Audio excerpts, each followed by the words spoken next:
ang dalawa kong kaibigan habang kami namang tatlo ay umupo muna sa gilid. Habang nakatingin ako sa tubig, may napansin akong matandang lalaki sa kabilang bahagi ng talon. Nakaupo lang siya sa isang bato at nakatingin sa amin. Akala ko bantay lang ng lugar, pero maya-maya napansin kong wala siyang anino kahit maliwanag ang araw. Napakunot ang noo ko. Ilang beses akong kumurap para siguruhin ang nakita ko. Pagtingin ko ulit sa kanya, nakatingin na siya direkta sa akin. Hindi siya kumikibo. Nakaupo lang siya habang nakatitig.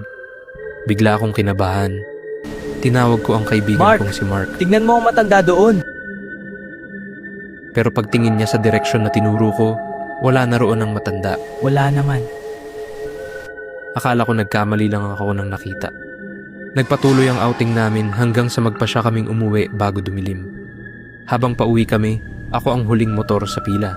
Madilim na ang daan dahil natatakpan ng mga puno ang liwanag ng langit. Sa isang bahagi ng kalsada, bigla kong nakita sa gilid ang matandang lalaki na nakita ko sa talon.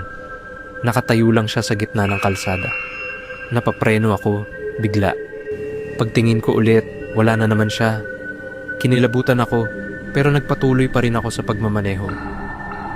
Ilang minuto lang ang lumipas nang biglang sumemplang ang motor ng kaibigan kong nasa unahan. Dumulas ito sa graba at tumama sa gilid ng kalsada. Buti na lang at hindi malalim ang bangin. Napatakbo kami para tulungan siya.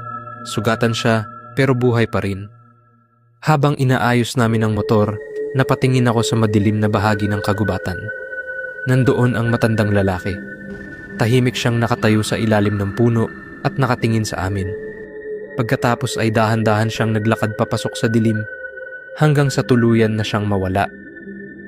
Hindi ko na sinabi sa mga kaibigan ko ang nakita ko. Pagdating ko sa bahay, sinalubong ako ng lola ko.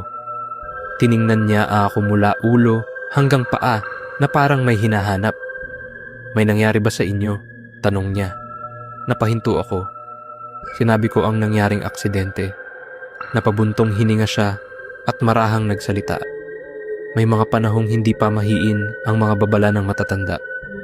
Minsan, paraan lang yon para ilayo tayo sa mga panganib na hindi natin nakikita. Simula noon, hindi ko na basta-basta tinatawanan ang mga lumang paniniwala. Hindi man natin lubos na maipaliwanag ang ilang bagay, may mga pagkakataon na mas mabuting makinig na lang sa babala ng mga nakatatanda bago pa tayo matutong magsisi.